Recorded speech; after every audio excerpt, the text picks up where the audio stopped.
Hello, and welcome to the Tank Review channel. Here, I will tell you about rare tanks or concepts and put them into a real life scenario, aka how effective it would have been on the battlefield. And I hope you all enjoy. When most of us thinks of World War I tanks, we mostly think of the first tanks like the British Mark I or the French FT-17. But what if I told you there were plans even before the First World War? Today, we're going to talk about a Russian tank, a super heavy tank concept that was never built. Does anyone know about the Mendeleev tank?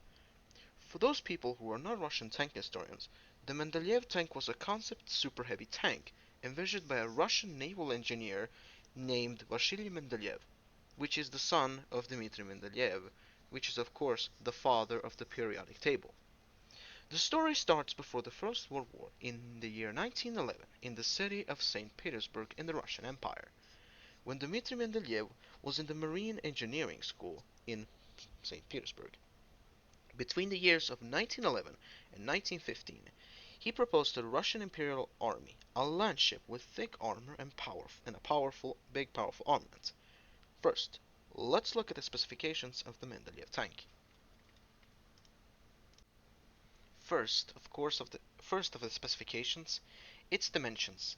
The Mendeleev tank was 13 meters or 42 feet and 8 inches long, 4.45 meters or 14.7 inches high, and 4.5 meters or 14 feet wide. The Mendeleev tank weighs in at an incredible 173.2 tons. Powered by a 250 horsepower petrol gasoline engine from a Russian submarine, giving the Mendeleev a top speed of 24 kilometers per hour or 14 miles per hour with the crew of 8. Here's a side comparison with the Stug 3, and in this way, the size of the Mendeleev tank sinks in of how big it really was. To this day, it's one of the heaviest tanks ever envisioned. This tank would outclass any other tanks of World War I and the Second World War, even though it was just 15 tons lighter than the German World War II super heavy tank the Panzer VIII Maus. This doesn't only outmatch the other tanks in weight, but also in armament, which being a 120 mm cannon gun that can traverse 16 degrees to the left or the right side of the hull, with 51 rounds of ammunition. The two most interesting features that the Mendeleev tank possessed was a pneumatic piston suspension, which means when it is traversing in rough terrain, the suspension can be elevated or lowered, the hull to its firing position. It was also said that the Mendeleev tank can lay down on the ground, turning it into a steel bunker. This means that the Mendeleev tank can do the same thing as the Swedish STRV-103. Yup, you heard me right.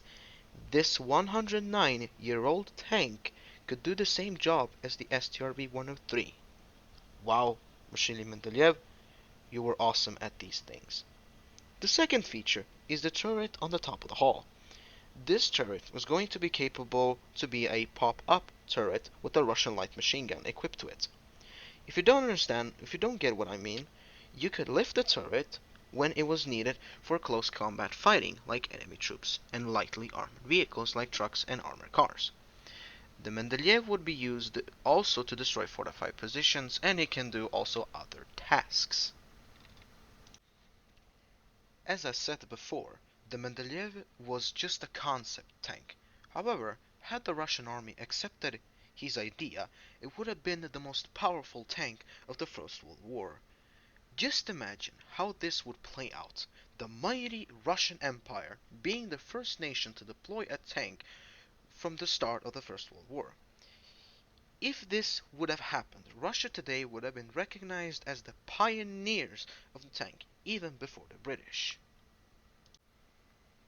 But what do you think, folks? Do you think that the Mendeleev tank would be effective on the Eastern Front of the First World War against the Central Powers?